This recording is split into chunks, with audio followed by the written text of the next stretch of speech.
ठीक है। अब देखो कभी बार ऐसा होता है कि जैसे 2022 का पेपर था ये, उस टाइम अगर कोई थोड़ा बहुत भी दिमाग लगाते ना, जैसे मेरे से गलती हुई कि मैं उस टाइम रीजनिंग मैथ में फंस गया। अगर उस टाइम कंप्रेंशन अटेम्प्ट किया जाता ना अच्छे से, कंप्रेंशन ईजी आया था 2022 में। तो ये थोड़ा ध्यान रखना, इसलिए मैं बार बता रहा हूँ कि तीनों पार्ट पे ध्यान रखो, तभी इस एग्ज़ाम को क्रैक कर पाओगे आप। जीएस में भी यही है कि हर सब्जेक्ट आपको पढ़ा हुआ होना चाहिए। कई बार क्या होता है, कुछ सब्जेक्ट जो अपन सोच के चलते, जैसे पॉलिटी हो गया, हिस्ट्री, हमारा जो भी है, आपको लग रहा है कि पॉलिटी हमेशा ईजी आता है तो टफ दे देता है, तो ये चीज़ होता है हमेशा, ये चीज़ याद रख लेना। तो कोई भी पार्ट को इतना वीक मत बनाना। जैसे मान लो कि आपका इन्वायरमेंट बहुत वीक है मान लो, तो ऐसा नहीं उसको आप साइड में ही कर दिया आप, तो इससे नुकसान ये होता है कि पता लगा कि उसमें अगर थोड़ा सा बहुत भी पढ़ के चले जाते, एक बार बेसिक रीडिंग भी हो जाती तो क्वेश्चन बन जाते वहाँ से। तो ये गलती मत करना, उधर भी सारे सब्जेक्ट पढ़ना है, ये चीज़ याद रखना। अब मैथ रीजनिंग ये हो गए सारे चीज़ें पढ़ी होगी, ज़्यादा अच्छा रहेगा। अब देखो ये पहला पैसेज है। अब देखो एक चीज़ ध्यान से देखना है इसमें,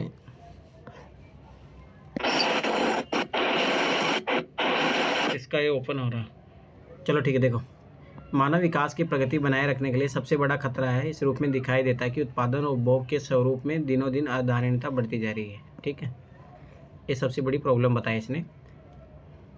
वर्तमान उत्पादन मॉडल जीवाश्म ईंधनों पर बहुत अधिक निर्भर है। ठीक है, डायरेक्ट दिया है। अब हम जानते हैं कि यह स्वरूप अधारणीय है क्योंकि संसाधन सीमित है। ठीक है, सीधी सी बात पता लग गया कि उसके बारे में बात हो रही है। इधर देखो, किंतु अधिकांश विकासशील देशों को परिष्कृत ऊर्जा स्रोतों की ऊंची कीमतों और अलग उपलब्धता के कारण बाधाओं का सामना करना पड़ रहा है। देखो डायरेक्ट दिया है, एक दोनों क्वेश्चनों का आंसर आएगा ये। विकसित देशों को चाहिए कि वे विकासशील देशों के धारणीय मानव विकास की ओर जाने में सहायक बने। ठीक, अब देखो ध्यान से देखना इस क्वेश्चन की टेक्निक।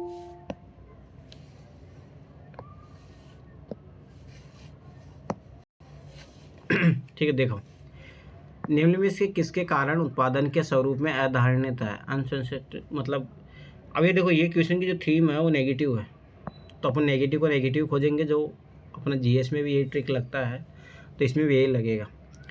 अब देखो ध्यान से, डायरेक्ट देखो जीवाश्म ईंधनों पर भारी निर्भरता, तो ये तो देखो डायरेक्ट यहाँ पे अपन देखा भी थे, ये बात तो सही है। जीवाश्म ईंधनों पे ज़्यादा भारी निर्भरता रहेगी, स्वाभाविक सी बात है, ये नेगेटिव चीज़ है तो नेगेटिव नेगेटिव। संसाधनों की सीमित उपलब्धता, संसाधनों की सीमित उपलब्धता यहाँ पे दिया हुआ डायरेक्ट, और ये से भी नेगेटिव है। ठीक है, अभी देखो पुनः चक्रण का प्रसार करेंगे, तो पॉजिटिव बात है ना, रिसाइकलिंग इकोनॉमी का ना, तो ये दो ऑप्शन तो ऑटोमेटिक कट जाएंगे। ठीक है, अब देखो ये सबाई सी बात है, ये दोनों नेगेटिव है तो दोनों चीज़ें आएंगी, तो ये चीज़ रखने, पॉजिटिव नेगेटिव वाली कॉन्सेप्ट है वो दोनों लगती है। अब देखो इसमें लगेगी पॉजिटिव वाली, विकसित देश विकासशील देशों के धारणीय मानव विकास की ओर जाने में सहायक हो सकते हैं। देखो यहाँ पे जो आखिरी वाला पैराग्राफ था वो यहीं से आया। अब देखो पहला देखो, कम लागत पर परिष्कृत ऊर्जा स्रोत उपलब्ध कराकर, यहीं देखो। ठीक है, तो ये पॉजिटिव चीज़ है, ये तो आएगा ही। ठीक, ये आएगा तो गया ऑप्शन। और मोस्टली देखना कि ये तीनों कभी बहुत रेयर चांसेस होता है। ठीक आगे देखो, उन्हें सार्वजनिक परिवहन के सुधार के लिए नाममात्र ब्याज दरों पर ऋण उपलब्ध कराकर, तो ये तो है यहाँ पे उपलब्ध के साथ वादा करना पड़ता है। दूसरे विकसित देशों चाहे कि विकासशील देशों धारणीय मानव विकास की ओर जाने में सहायक बने। ठीक है, तो ये भी पॉजिटिव चीज़ है। ठीक है, तो 1 2 दोनों आएगा। अब ये देखो, उन्हें अपने उत्पादन और उपभोग के स्वरूपों को बदलने के लिए प्रोत्साहित करें, ये गलत बात है। बात मेन चीज़ ये है, अब देखो सबसे मेन बात क्या है, जैसे मान लो जीवाश्म ईंधन की अपन यूज़ करते हैं, तो अपन चाहते हैं कि जैसे सार्वजनिक परिवहन है कि सुधार के लिए नाममात्र ब्याज दरों पर ऋण उपलब्ध कराए, तो ये ज़्यादा पॉजिटिव चीज़ रहेगा ना। तो ये नेगेटिव अप्रोच वाली बात है, ये कुछ ही नहीं है, तो ये तीनों नहीं आएगा तो ये दोनों आएगा। देखो एक चीज़ हमेशा ये नोटिस करना, जब भी तीन स्टेटमेंट बहुत रेयर चांसेस होता है तो तीनों को सही करता है। जीएस में भी हो गया, इधर सीसेट में भी आप ये चीज़ नोटिस करो। ठीक है, तो ये चीज़ याद रखना। अब देखो, जब तक उन शक्तियों और प्रवृत्तियों को जो देश के पर्यावरण को नष्ट करने के लिए उत्तरदायी है निकट भविष्य में नियंत्रित नहीं किया जाता और अनिश्चित क्षेत्र में वृहद पैमाने पर वनारोपण आरंभ नहीं किया जाता, विश्व में जलाय दशाई और पवन अथवा जल के द्वारा होने वाला भूषण तो सीमा तक बढ़ जाएगा कि धीरे धीरे कृषि जो हमारे लोगों का मुख्य आधार है असंभव हो जाएगी। ठीक है, तो इसके बता रहा नेगेटिव पॉजिटिव इम्पैक्ट। ठीक है, जहाँ कुछ ही दशक पूर्व 12 सरिताएं और स्रोतों के साथ हरे भरे वन हुआ करते थे, वहाँ अब सिर्फ वर्षा ऋतु छोड़कर सूखी सरिताएं, सूखे सोते और हरियाली से रिक्त भरे मैदान दिखाई देते हैं। और ये देखो, ये इस टाइप का क्वेश्चन कितनी बार रिपीट हो चुका, बहुत बार रिपीट हो चुका है। ठीक है, अब ध्यान से देखना। इसमें भी वो नेगेटिव वाली अप्रोच लगेगी।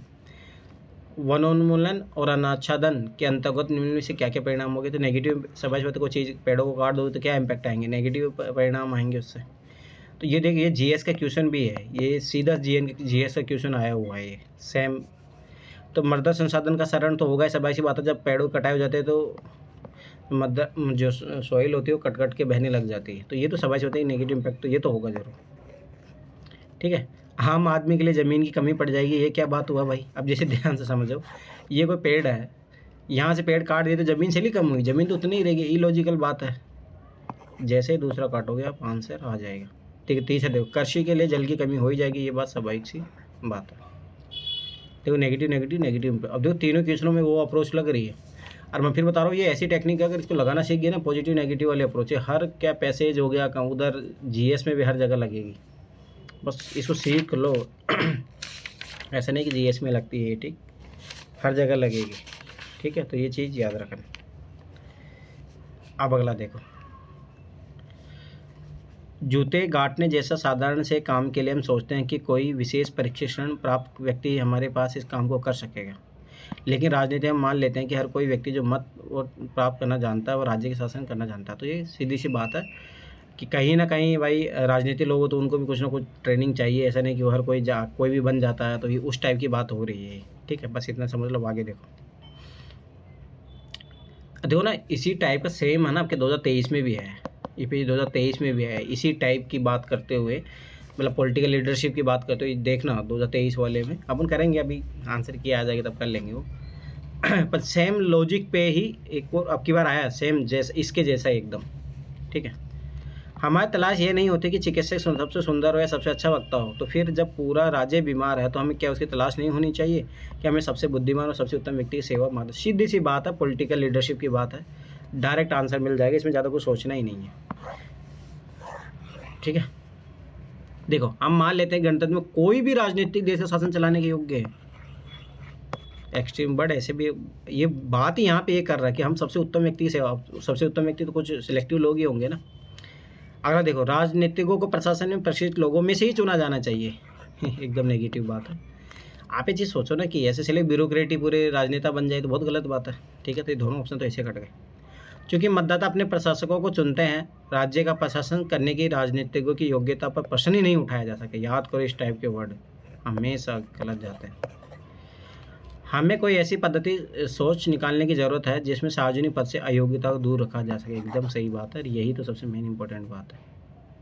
आखिरी वाला पैराग्राफ मैंने बार बार बोला, जब भी निष्कर्ष पूछ रहा है, इस टाइप की जब भी बात करे तो इस टाइप का आंसर आता है। अब देखो, गरीबी रेखा नितांत असंतोषजनक हो जाती है जब यह समझने की बात आती है कि भारत में गरीबी प्रसार कहाँ तक है। यह केवल इसलिए नहीं है कि इसकी परिभाषा बहुत संकीर्ण है कि गरीब कौन है और गरीबी गणना करने की क्रिया पद्धति विवादास्पद है, बल्कि यह इसके अंदर निहित अपेक्षाकृत अधिक मूलभूत धारणा के कारण।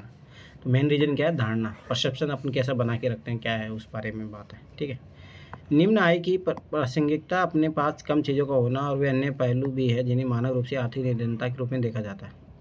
अंतर्गतवा सामर्थ्य का कम करने की जता, जिन चीज़ों के विकल्प चुनने से लोग विविधतापूर्ण और मूल्यवान जीवन जीते हैं, उन्हें अत्यधिक सीमित कर देने की भूमिका से संबंधित होता है। सीधी सी बात है, ये सारी चीज़ें बता दिया। अब याद कर देखो ना, एक बार 2018-19 के पेपर में भी ये क्वेश्चन आया है पॉवर्टी को लेके। ठीक है, जीएस में। अब ध्यान से देखना, यही सेम आंसर है जो यहाँ पे आंसर है ना, वही उसका आंसर है। अभी देखो 2022 का, अगर आप 2018, इसलिए मैं बार बार बोला 2011 से लेकर 2023 तक आपको पेपर रटे हुए होने चाहिए एकदम, बहुत क्वेश्चनों में हेल्प मिलेगी। भारत में अपनाई गई गरीबी की गणना की क्रिया पद्धति विवादास्पद क्यों? देखो, अपने स्टार्टिंग में यहाँ पे पढ़ा था कि वैश्विक, बल्कि यह इसके अंदर निहित अपेक्षाकृत अधिक मूलभूत धारणा के कारण है।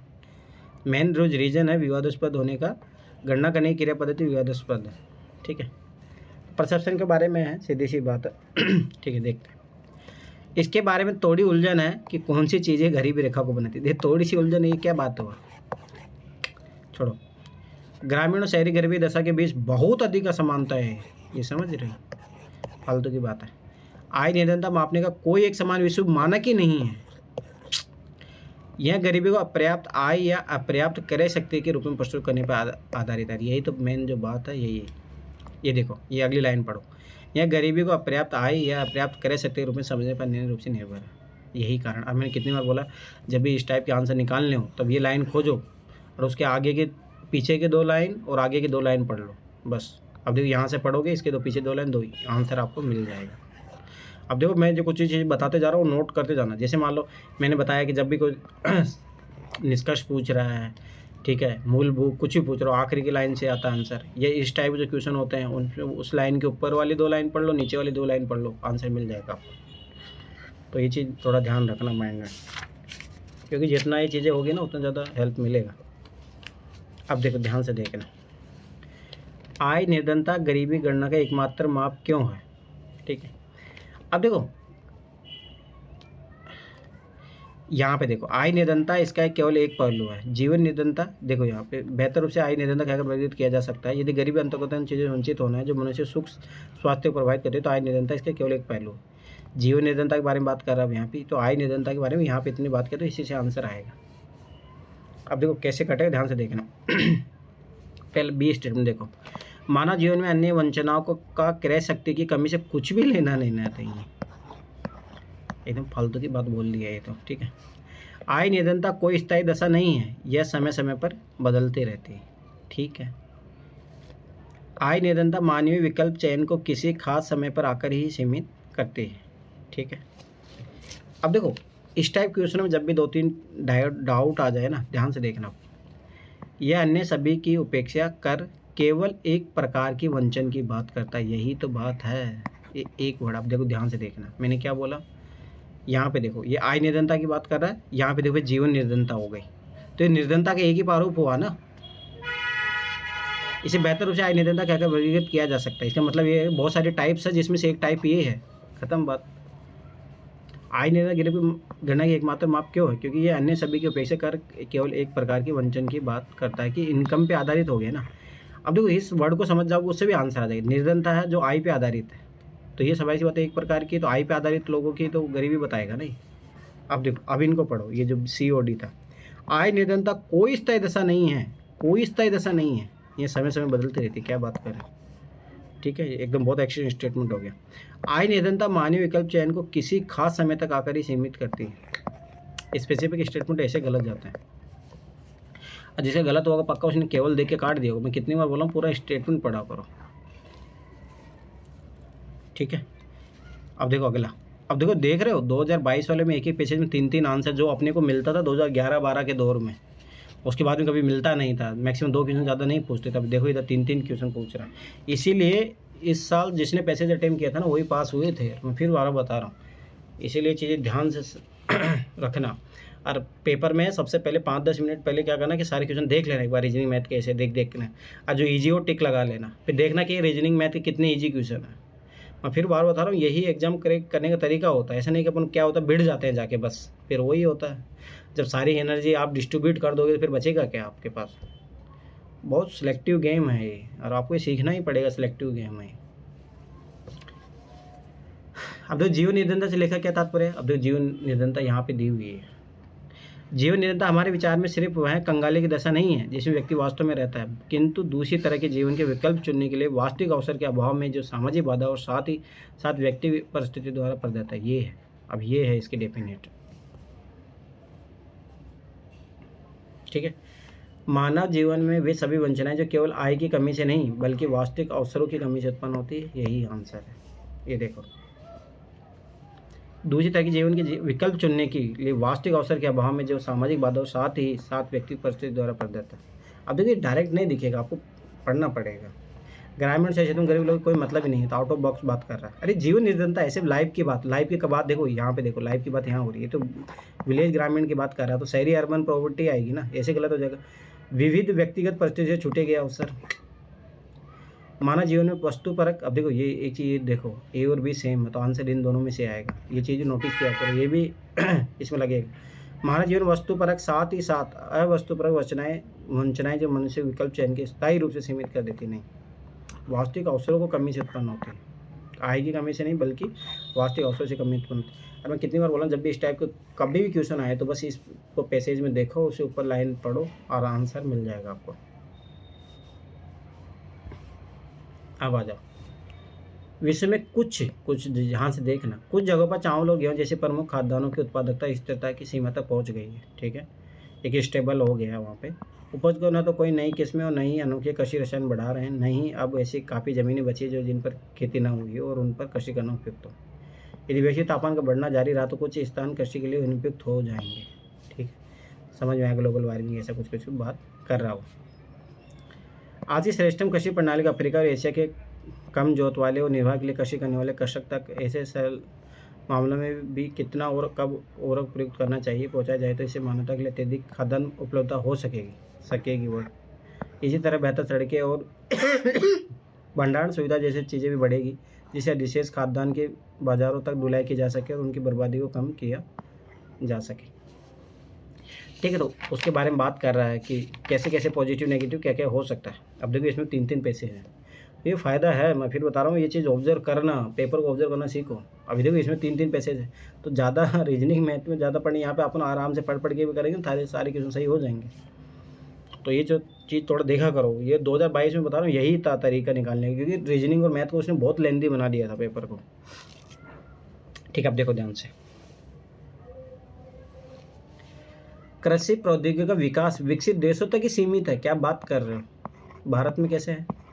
इजराइल में हो रहा है, बहुत सारे देशों में हो रहा है, गलत है। कृषि प्रौद्योगिकी विकासशील देशों में नहीं अपनाई गई है। क्या बात कर रहे हो, भारत में जाके देखो, आज पंजाब में जाके देखो, एक से एक मॉडर्न टेक्नोलॉजी अपनाई जा चुकी है। ठीक है, आगे देखो, गरीब देशों को अपनी वर्तमान कृषि तकनीक में परिवर्तन लाने की आवश्यकता, ये बात तो सही है, होना चाहिए, इसमें क्या टेक्नोलॉजी में चेंजेस आने चाहिए, एकदम जो नॉर्मल स्टेटमेंट है। विकसित देशों के पास बेहतर आधारिक संरचना है और वे खाद्यान्न की कम बर्बादी करते हैं। और मैं कितनी बार बोला, जब और लगा रहा तो वर्ड कहीं ना कहीं गलत बनाने की, कम बर्बादी करते हैं, क्या बात कर रहे हैं। तो ये पहला स्टेटमेंट सही होगा इसमें। ठीक है, तो ये चीज़ याद रखना, जब भी याद रखना इस टाइप के जो स्पेसिफिक वर्ड दे देता है तो हमेशा वो गलत बनाने के चांसेस रहते हैं, ये चीज़ याद रखना। अगला देखो, भावी पीढ़ियों के लिए पर्याप्त खाद्यान्न उपजाना चुनौतीपूर्ण कार्य होगा। देखो ये स्टार्टिंग में दिया हुआ था, अगर ऐसे चलता रहा तो भाई अपन लोगों को प्रोडक्शन, जिसके प्रोडक्शन स्टेबल हो रहा है, उसमें बीज की क्वालिटी चेंज करी तब भी कोई नहीं बढ़ रहा, तो सभी सी बात है, भविष्य के लिए तो दिक्कत हो ही जाएगी। ये बात तो सही है, एकदम नॉर्मल बात है। देखो इस टाइप देखा करो, ये जनरल स्टेटमेंट है, नॉर्मल, ऐसा कुछ भी स्पेसिफिक वर्ड नहीं डालना। कॉर्पोरेट कृषि गरीब देशों में खाद्यान्न सुरक्षा के लिए लाभप्रद विकल्प है। अरे भाई ये तो हो सकता है नेगेटिव भी हो किसी देश के लिए, एवरग्रीन फील्ड तो नहीं है ना ये। ठीक है, तो ये चीज़ याद रखना। अब मैं फिर बता रहा हूँ, इनका आंसर खोजने का प्रयास करना, मिलेंगे, अरे इनडायरेक्ट वैसे मिलेंगे। अब देखो ये मैंने क्यों गलत किया, ध्यान से समझो, ये लाभप्रद विकल्प मतलब इसी को 100% मान लिया कि बेनिफिट है। अरे क्या बात करें, इसके तो बहुत सारे नेगेटिव इम्पैक्ट भी है। और गरीब देशों में बात करा, गरीब देशों में तो ऐसे सक्सेसफुल नहीं होगा, इस टाइप की ये चीज़ याद रखना, कभी भी ऐसा सक्सेसफुल नहीं होगा। अब देखो नेचुरल सिलेक्शन वाली बात आ गई है, इस टाइप का डार्विन वार्विन याद करो, इस टाइप का क्वेश्चन पहले भी आया हुआ है 2011-12 के दौर में। प्राकृतिक वरण नेचुरल सिलेक्शन पृथ्वी पर भावी पर्यावरणों का पूर्वानुमान नहीं कर सकता, इसलिए वर्तमान जीव समुच्चय पर्यावरणीय महाविपत्तियों के लिए जो जीवन की राह में खड़ी है पूरी तरह कभी भी तैयार नहीं हो सकते। इसके परिणाम यह है कि वो प्रजाति विलुप्त हो जाएगी जो पर्यावरणीय विपत्तिकूलता से पार नहीं पा सकते। एकदम सही बात है।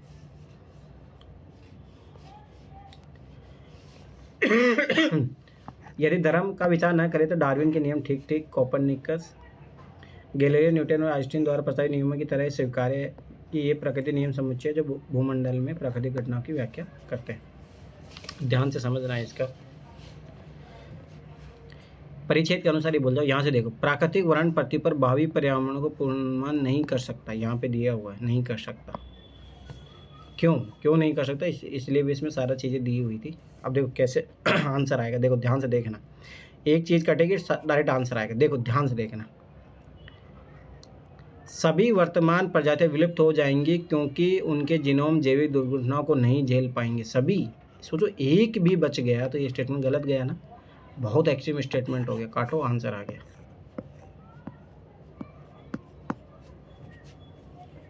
यही चीज़ यही याद रखना। अब देखो ये कैसे सही है, प्रजातियों का विलोपन एक एक आम लक्षण है, एकदम सही बात है। पर्यावरणीय परिवर्तनों को झेल पाने में जीनोम की असमता के परिणाम स्वरूप विलोपन हो जाएगा, ये बात भी सही है।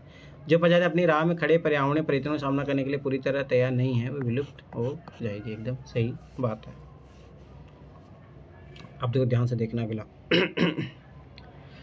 यह परिचय दे सुझाता है कि विकास का डार्विनवाद सिद्धांत कोई सिद्धांत है ही नहीं, क्योंकि अब ध्यान से देखना, चलो ठीक है। अब जो कटेगा वो ध्यान से देखना। यह सृष्टि शून्यवादी सिद्धांत को संतुष्टि नहीं करता, मैंने कितनी बार बोला है, जो इस टाइप का वर्ड है नहीं करता वो तो गलत होते ही हैं। इसके खंडन के लिए कोई साक्ष्य ही नहीं है, क्या बात कर रहे हो। जीवों का अस्तित्व का श्रेय सृष्टिकर्ता को है, ये तो कितनी बार बोला। जितने भी धार्मिक बातें बोलता है, याद रखना पैसेज में हमेशा गलत होता है, पैसेज में हमेशा गलत होता है, ये चीज़ मोस्टली याद रखना। विलोपन पर्यावरणीय और जैविक हमलों की क्रिया है, ये बात सही है एकदम। और ऐसे भी थोड़ा मैंने कितनी बार बोला, जब भी इस टाइप की कोई बात हो तो देख लेना। ये रहा देखो, तथाकथित डार्विन विकास सिद्धांत वास्तव में सिद्धांत है ही नहीं, विकास होता है ये सत्य है। विकास की क्रियाविधि का पर्याप्त समर्थन वैज्ञानिक आंकड़ों से हो जाता है। वास्तव में अभी तक डार्विन के दो केंद्रीय विचारों में किसी का भी जंतु वैज्ञानिक, वनस्पति वैज्ञानिक, भूवैज्ञानिक, जीवाश्म में अनुवंशिक के भौतिक शास्त्र खंडन नहीं किया। विलोपन पर्यावरण जैविक हमलों की क्रिया है, ठीक है। तो ये चीज़ हमेशा याद रखना।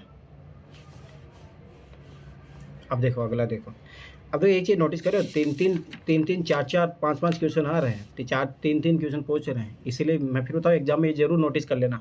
अगर एक पैसेज से 3 पैसेज आ रहे हैं तो पहले सबसे पहले पैसेज ही करना, रीजनिंग मैथ को साइड में कर देना। ये सबसे बड़ी गलती रही थी मेरे उस टाइम एग्जाम में। अरे मैं फिर बता रहा हूँ, एनालाइज करना बहुत ज़रूरी है। अब देखो इसका देखो कैसे आंसर आएगा। डार्विन का सिद्धांत सभी प्राकृतिक घटनाओं की व्याख्या करता है। अच्छा, तो फिर तो और साइंटिस्टों की ज़रूरत ही नहीं पड़ती। मैं फिर बता रहा हूँ, ये एग्जाम का लॉजिक है, यही सबसे बड़ी चीज़ है, ये पकड़ना सीख लो, एग्जाम निकल जाएगा। अगला देखो, पर्यावरण में उग्र परिवर्तनों के कारण पृथ्वी पर 90% से अधिक प्रजातियां विलुप्त हो जाने के खतरे में। 90% से अधिक, मैंने कितनी बार बोला, मोर देन डाटा जो होता है गलत होता है। मोर देन मतलब जो 90% से अधिक बात करा, लेस देन डाटा होने की सही पॉसिबिलिटी रहती है, मोर देन बोल दी है।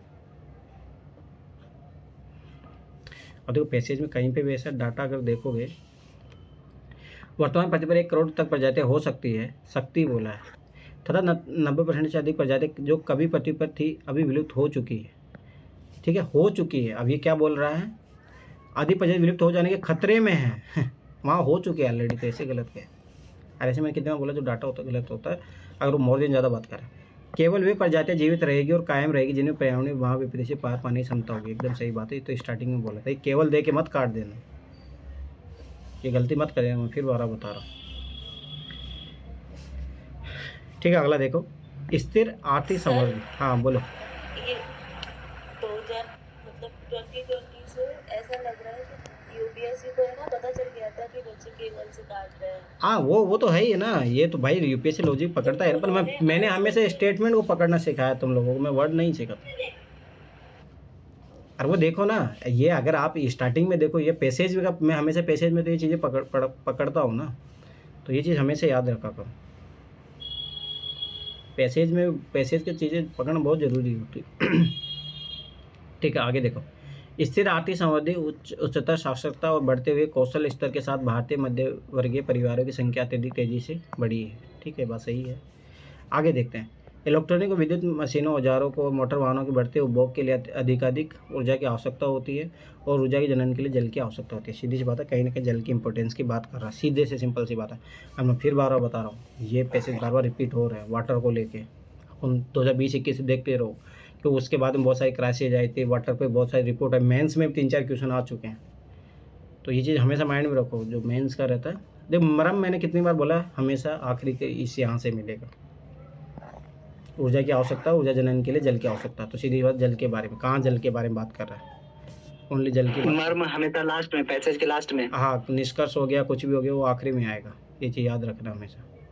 देखो जल, अब डायरेक्ट आंसर आ गया, जल, यही आंसर है इसका, तो ये पकड़ना सीखो। अगला देखो इधर, लोगों को मुख्यतः भारतीय पारंपरिक अनाज आधारित आहारों को ही लेते रहने के लिए राजी किया जाना चाहिए, फालतू की बात है, नेगेटिव स्टेटमेंट। ऐसे आने वाले वर्षों में भारतीय कृषि उत्पादकता और अधिक ऊर्जा जनन क्षमता विकसित करने पर ध्यान केंद्रित और अधिक, इस टाइप का वर्ड। और मैंने कितनी बार बोला है, यही जो आखिरी वाली मेन चीज़ है वो यहीं पे है। आधुनिक प्रौद्योगिकी विकास लोगों के सांस्कृतिक और सामाजिक व्यवहार में बदलाव लाता है, आने वाले वर्षों में भारत में जल प्रबंधन प्रणाली में नाटकीय बदलाव लाने की आवश्यकता है। यही तो मेन चीज़ है, क्योंकि देखो पूरा पैसेज यहाँ पे आपको बताता जा रहा है, एनर्जी की डिमांड बढ़ती जा रही है, तो आखिर में क्या है, बढ़ते उपभोग के लिए अधिकाधिक ऊर्जा की आवश्यकता होती है और ऊर्जा जनन के लिए जल की आवश्यकता होती है। तो सीधी सी बात है, आने वाले जल प्रबंधन के लिए नाटकीय बदलाव लाने की आवश्यकता है। और आपकी बात 2023 में भी आया है, और उसमें भी याद रखना नाटकीय बदलाव वर्ड का यूज किया है उसने, ड्रामेटिकल चेंजेस। तो ये चीज़ थोड़ा नोटिस करना, वो करता है। 2023 वाला पेपर देखना, उसमें उसने इसी टाइप के वर्डों को यूज किया है। अगला देखो और मैं फिर बता रहा हूँ, बार बार इन पैसेज की प्रैक्टिस करोगे 25+ पहुँच जाओगे। यही कर लो, एक एक आंसर खोजो इनका जाके, डायरेक्ट इनडायरेक्ट वैसे बार बार पढ़ो कौन से वर्ड से गलत हो रहा है। मैंने करवाए हैं, बार बार वीडियो को देखना साथ में चलाते हुए, चीज़ें पकड़ना सीख जाओगे। अब आगे देखो, पिछली 2 या 3 पीढ़ियों से व्यक्तियों की सतत बढ़ती हुई संख्या मनुष्य की तरह नहीं है, वरन केवल कामगारों की तरह जीवन जीती रही है। ठीक है, अत्यधिक मात्रा में श्रम करना आज समय के हर क्षेत्र में एक नियम बन गया है। ठीक है, कोई बात नहीं, इधर आ जाओ। वह तलाश करता है पर आत्मोन्नति की नहीं, बल्कि मनोरंजन की, जो उसे इस लायक बनाता है कि वह मानसिक रूप से खाली हो और अपनी सामान्य गतिविधियों को भूल जाए। इसलिए हमारे युग के तथाकथित सांस्कृतिक नाट्यशाला की अपेक्षा चलचित्र पर, गंभीर साहित्य की अपेक्षा समाचार पत्र पर और अपराध कथाओं पर अधिक आधारित है। सीधी सी सिंपल सी बात है क्योंकि अपन फालतू चीज़ों में ज़्यादा बहुत व्यस्त है, आत्ममनन करते नहीं है। ठीक है, तो अपन क्या है कि प्रेजेंट टाइम बहुत ज़्यादा है, तो किस विचार पर आधारित है। ठीक है, अब यहाँ देखो, मनुष्य को कठिन श्रम नहीं करना चाहिए। एकदम नेगेटिव बात है, नेगेटिव बात तो ऐसे कट जाएगी। ठीक है, मनुष्य अच्छी तरह मनन ही नहीं कर सकता, एकदम नेगेटिव बात है, कट जाएगा। मनुष्य अपने आध्यात्मिक कल्याण कोई ध्यान ही नहीं रखता, गलत। देखो डायरेक्ट है, मैं फिर बता रहा हूँ, ये है रिडक्शन मेथड। ये इस टाइप के क्वेश्चन में ऐसे ही आंसर पे पहुँचना। हो सकता है आपको डायरेक्ट आंसर नहीं मिले, मैं ऐसे तो कटेगा। देखो ये फालतू की बातें, इलॉजिकल बातें कर रहा है। हमारे युग की सबसे बड़ी बुराई अत्यधिक कार्य तनाव है, दैट इज वेरी इंपॉर्टेंट। देखो इसमें अगर स्टार्टिंग बात करोगे, श्रम के बारे में बात कर रहा है, फिर क्या था, आदमी जब थक जाता है तो फिर वो, जैसे अगर आप इंडस्ट्रियल जब रिवोल्यूशन हुआ था ना, तो औद्योगिक क्रांति, तभी तो ऐसे हुआ था। क्या होता था, श्रमिक दिन रात श्रम कर रहा है, शाम को थका आ रहा था, फिर वो शराब पीता है, फिर बहुत सारी जो चीज़ें हैं, ये शराब जुआ, ये सब चीज़ें उसी लिए तो बनती है। एकदम सही कॉन्सेप्ट। आगे देखो, मनुष्य आत्मोन्नति की तलाश नहीं करता। देखो आखिरी वाली लाइन, वह तलाश करता है पर आत्मोन्नति नहीं, बल्कि मनोरंजन के, जो उसे लायक बनाता है कि मानसिक रूप से खाली हो और अपनी सामान्य गतिविधि भूल जाए। बस आंसर आ जाएगा आपको देखो डायरेक्ट आंसर, मैंने कितनी बार बोला, इस लाइनों के लिए बस ये पढ़ लो, डायरेक्ट आंसर मिल जाएगा। उसे मनोरंजन प्रिय है और मानसिक रूप से खाली है और बौद्धिक रूप से सक्षम ही नहीं है, एकदम नेगेटिव बात। उसके पास कोई समय ही नहीं है। क्या बात कर रहे हो, समय है तो तभी देखो क्या क्या देख रहा है, अपराध कथाएं पढ़ रहा है, क्या क्या कर रहा है।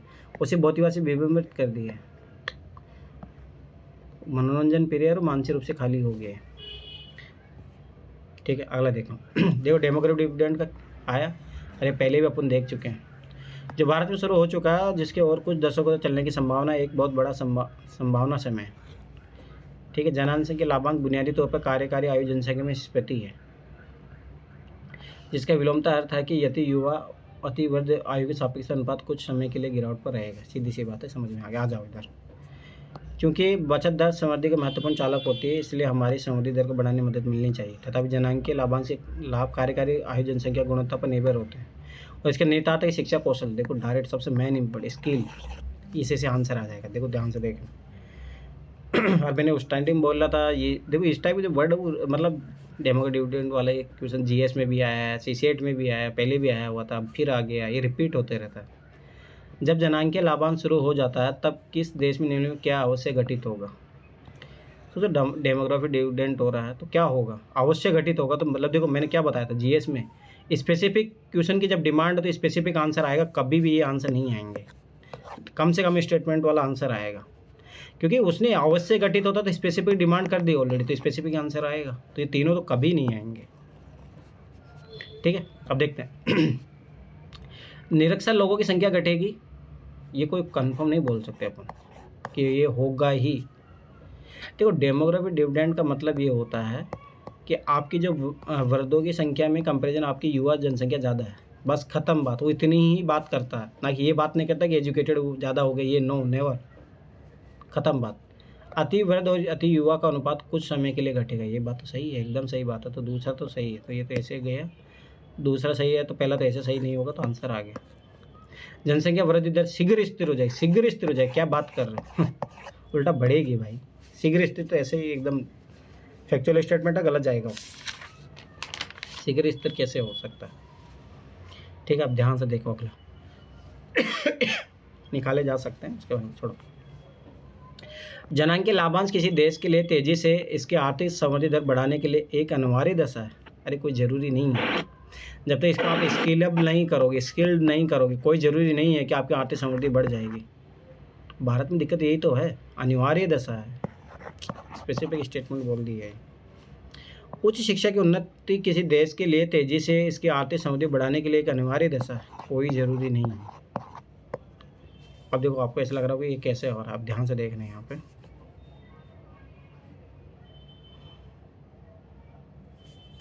आयरलैंड और चीन के अनुभव हमसे जानते हैं कि ऊर्जा का स्रोत और आर्थिक समृद्धि का इंजन हो सकता है। ये चीज़ समझनी है, पूरे पैसेज में सकता बोला है। जनांक के लाभांश प्रति किसी देश की बचत दर को बढ़ाने की होती है, क्योंकि किसी भी देश में कार्यकारी आयु जनसंख्या ही मुख्य बचत करता होती है, और चूंकि बचत दर समृद्धि की महत्वपूर्ण चालक होती है, इसे हमारी समृद्धि दर बढ़ाने में मदद मिलनी चाहिए। तथापि जनांक के लाभांश के लाभ कार्यकारी आयु जनसंख्या की गुणवत्ता पर निर्भर होता है, गुणवत्ता पर निर्भर करता है। ऐसा नहीं कि जनांक के लाभांश है नहीं कि स्किल लेवल है तब जाके होगा, तो ये दोनों कंडीशन नहीं होगा, तो ये चीज़ याद रखना। 2012 का जीएस का क्वेश्चन जनांकीय लाभांश। हाँ वो तो बता ही रहा हूँ मैं कि उस टाइम आया हुआ रिपीटेड क्वेश्चन है। ठीक है, अगला देखो।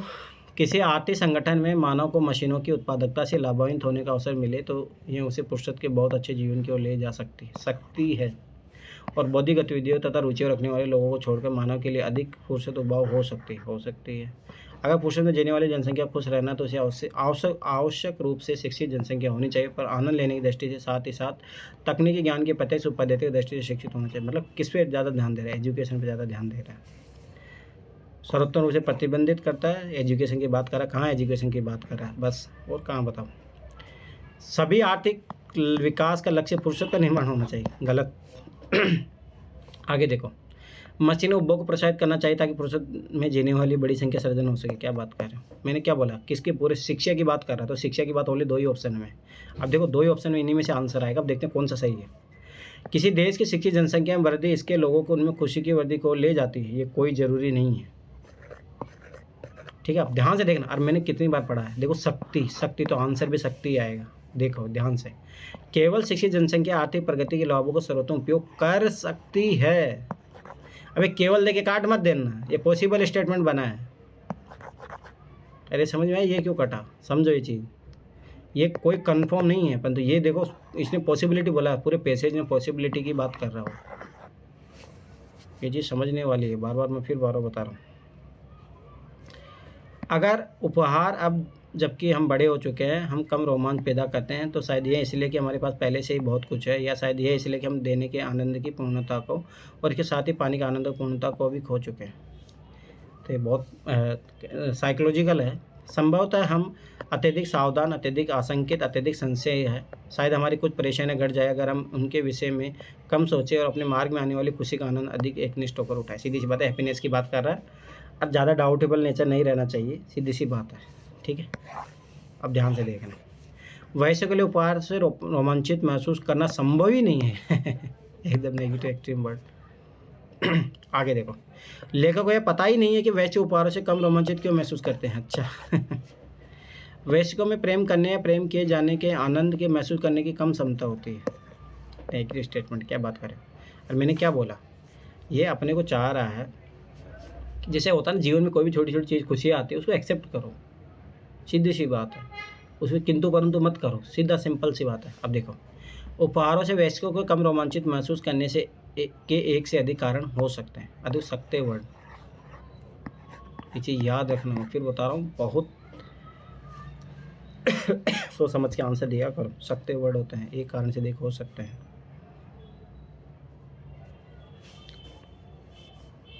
देखो यहाँ पे देखो, ये सारे कारण यही तो है।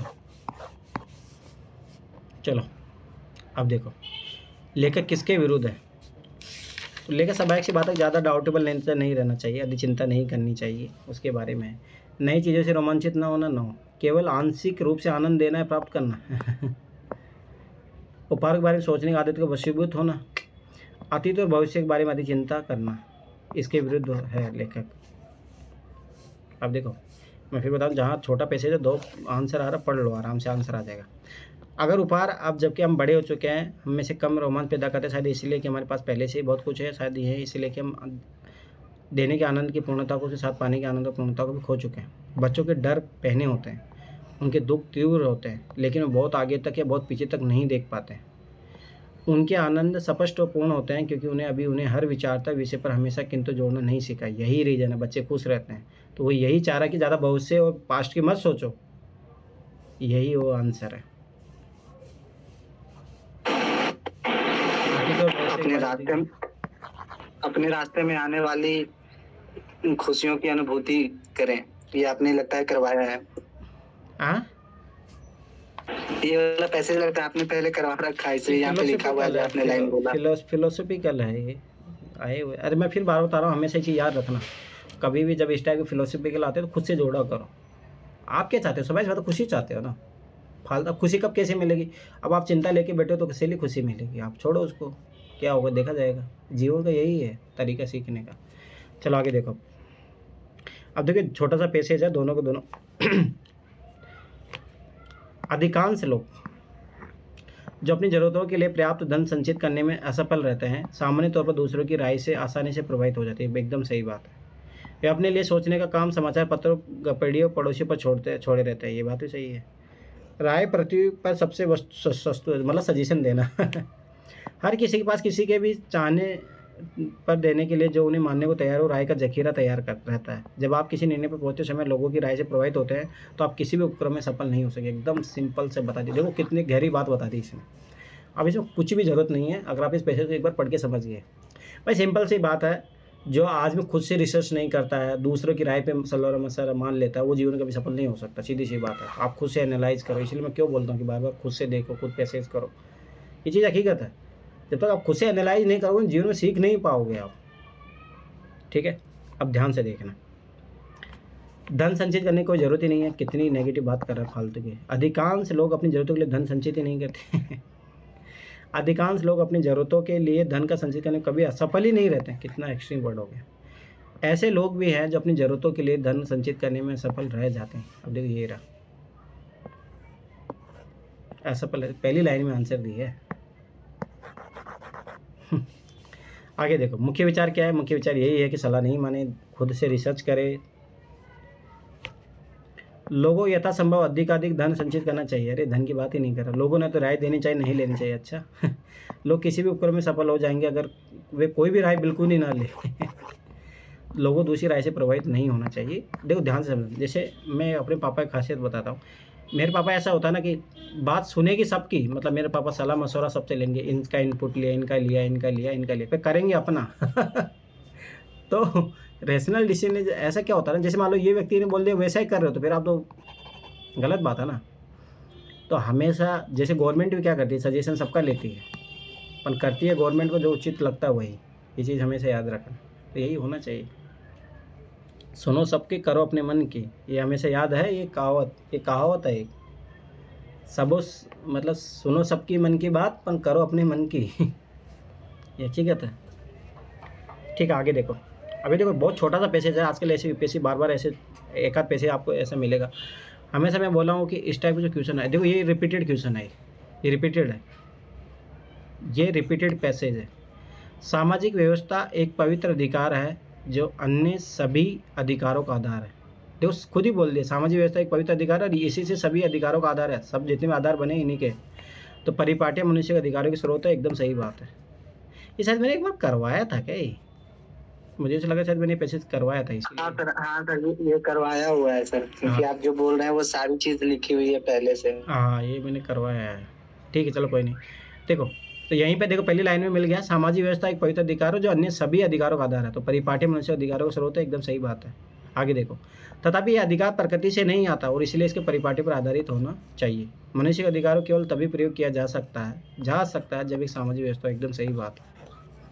दोनों के दोनों स्टेटमेंट। ये परिपाटियां क्या होती है सर? क्या बोला इंग्लिश में? कन्वेंशन।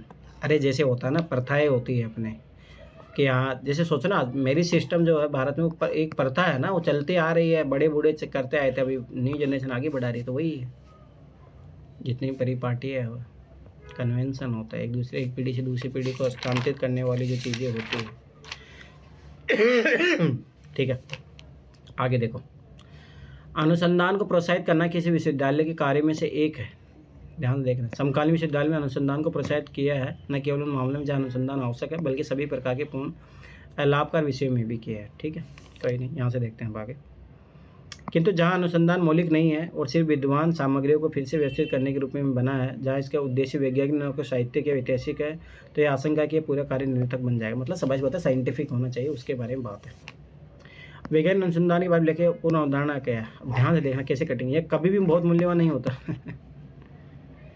ये कभी कभी बहुत मूल्यवान हो जाता है। अरे ऐसे सिली होता है। अब देखो, आंसर इन दोनों पैसे से आ गया, तो अपने पता है एकदम बहुत एक्सट्रीम भी नहीं हो, कभी मूल्यवान नहीं होता, 0 भी नहीं होगा, कभी 100 भी नहीं होगा, इसका मतलब बीच में तो होगा ना। तो यहाँ कभी कभी कुछ ना कुछ मूल्य के बिना नहीं होता, तो एकदम सही आंसर यही आ गया।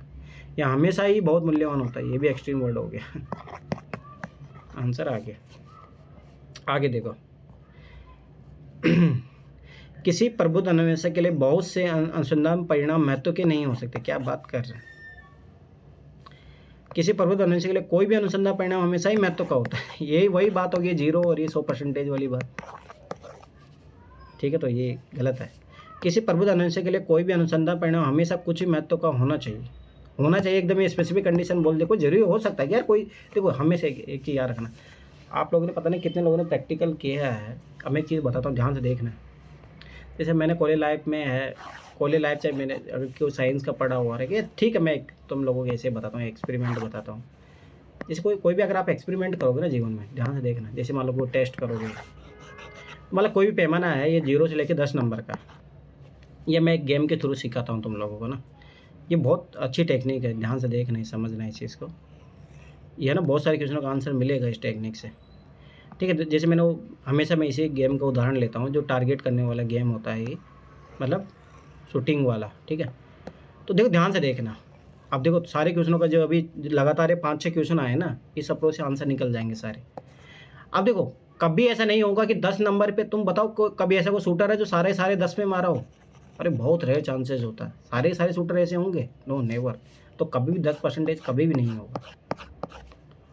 ठीक है, कभी ऐसा होगा कि सारा के सारा वो एक पे ही मार रहा है, ऐसा भी कभी नहीं होगा, बहुत रेयर चांसेस होता है। मतलब हकीकत क्या है, जीवन इसी के, मतलब जो अपना ग्राफ है, कभी यहाँ मारेगा, कभी यहाँ मारेगा, कभी यहाँ मारेगा, कभी यहाँ मारेगा, कभी यहाँ मारेगा, कभी यहाँ मारेगा, कभी यहाँ मारेगा। दैट्स द रियलिटी, यही लाइफ का है। इसलिए हमेशा मैंने जीवन में यही सीखा कि आदर्शवाद कभी भी नहीं अपना, और कभी इतना नकारात्मक मत हो जाओ। वास्तव बता रहा हूँ, जीवन यहीं पे चलता है, हकीकत है। तो किसी प्रबुद्ध अन्वेषक के लिए कोई भी अनुसंधान परिणाम महत्व का हो सकता है, सकता बड़ा ऐसे सही हो गया। ये तो बोल देगा कुछ महत्व का होना ही चाहिए स्पेसिफिक बोल दे कट जाएगा। ठीक है, तो ये चीज़ याद रखना, ये हमेशा माइंड में रखा करो। मैंने बहुत सारे क्वेश्चन हल कराते वक्त ये दिया है। अब देखो ना ये एवरग्रीन स्टेटमेंट है, 2023 में भी आया है, विश्वास नहीं करोगे जीएस में भी आया हुआ, हर बार आ रहा है ये। बाढ़ और सूखे की समस्या को सबसे अच्छा समाधान कैसे किया जा सकता है कि नुकसान कम से कम हो, तंत्र लचीला बन जाए। इस प्रसंग में एक महत्वपूर्ण बिंदु जिस पर ध्यान दिया जाना चाहिए वह यह है कि बाद में 120 दिन जून से सितंबर तक दौरान अत्यधिक वार्षिक वर्षा 75% जल प्राप्त होता है। शेष 245 दिनों के अंदर अत्यल्प जल प्राप्त होता है। जल उपलब्धता की इस विषय में स्थिति को इस तरह प्रतिबंधित और विनियमित किया जाना था कि वर्ष भर जल का उपयोग बना रहे। सीधे सिंपल सा बात है। और मैं फिर बता रहा हूँ, सेम क्वेश्चन आया 2023 में, सेम। ठीक है, सीधी सी बात है। तो सवाल बात है, आपको क्या करना चाहिए, खुद ही सोचो ना। देखो, नदी जोड़ो परियोजना, तो ये हमेशा गलत जाता है स्टेटमेंट। पूरी नदियों को आपस में जोड़ना गलत बात है, क्योंकि यहाँ पे ऐसी पहली बात ऐसी बात भी नहीं कर रहा है। भंडारण, इसका आंसर भंडारण होगा, कहाँ भंडारण की बात कर रहा है। आगे आंसर पूरे देश में कंक्रीट के विशाल भंडार ये लॉजिकल बात बोल दी है। देखो पहले मैं बता रहा हूँ, व्यवहारिक होना चाहिए, तर्कसंगत होना चाहिए और टिकाऊ समाधान होना चाहिए। फसल लेने के स्वरूप पर कृषि प्रथा में बदलाव, अच्छा, बांधों जल भरों के लिए जल को सुरक्षित भंडार रखना, यही तो सबसे, अरे यही तो करते हैं अपन, और क्या ही करते हैं। ठीक है, तो कंप्लीट हो गया ये। ठीक है, अब कल अपन 2011 और 12 का रीजनिंग मैथ शुरू करेंगे। ठीक है, रहा 2020 वाला शायद हो सकता है, मैं अभी कितना टाइम हो गया। 8:41 हुआ ना। चलो ठीक है, मैं कल दिन में करवाता हूँ, अभी थोड़ा हेल्थ ऐसे बिगड़ता ही रहा है। ठीक है, तो अपना वो बचा है उधर कंप्लीट करा देंगे। फिर 2013 का ना मैं कंप्लीट पेपर करवाऊंगा, कंप्लीट आपको 2 घंटे में कैसे अटेम्प्ट करना है, तो अपन जैसे आंसर किया आ जाएगी उसका, तो वो मैं बताऊंगा आप लोगों को कैसे अटेम्प्ट करना है, पहले कैसे देखना है, क्या स्ट्रेटेजी होनी चाहिए। तो अपन वो 2 घंटे एग्जाम की एकदम रियल कंडीशन में बैठ के उसको करेंगे सोल्व। ठीक है, तो 2023 वाला जब आंसर की भी आ जाएंगे अपने पास, तो अपन उसको पूरा बैठ के सोल्व करेंगे। तो इधर 2011 से 22 तक हो ही गया अपना। ठीक है, 20 वाला मैं एक बार डाल दूंगा दोबारा रिकॉर्ड करके। ठीक है, तो ये हो गया कंप्लीट अपना। मैं फिर बार बता रहा हूँ, इनको बार बार देखो, ताकि 2023 वाले में तुम लोग भी अच्छे से परफॉर्म कर पाओ। और रही बात रीजनिंग मैथ, अपन 2011 से लेकर 2022 तक कर लेंगे, फटाफट करेंगे अपन। जैसे 2014 तक तो फटाफट हो जाएगा, फिर उसके बाद भी टाइम लगेगा, क्योंकि 50-50 क्वेश्चन है, और उसमें शायद हो सकता है बैठना पड़ेगा 2-2 ढाई घंटे। चलो ठीक है फिर है, किसी को पूछना है